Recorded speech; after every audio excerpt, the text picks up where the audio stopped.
বন্ধুরা, আমরা এখন চলে এসেছি কপি বাগানে। এখানে সব ফুলকপি হয়েছে। এটা সুভাশিসের বাড়িতে, মানে ও আর কি লাগিয়েছে। সুভাশিসের বাগান, কত ফুলকপি আমাদেরকে বলে না দিয়ার ভয়ে, দেখেছো? যারা যারা নেবেন কমেন্ট করুন, আমি নিয়ে যাচ্ছি সব। দেখুন কত ফুলকপি হয়েছে।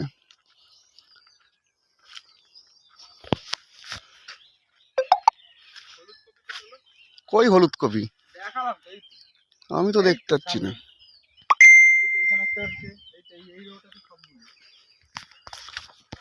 কোথায় হলুদ?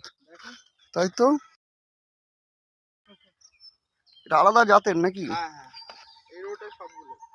বাহ, বন্ধুরা দেখুন বকলি চাষ করেছে এখানে। এগুলো সব বকলি, আর এ পাশে ফুলকপি।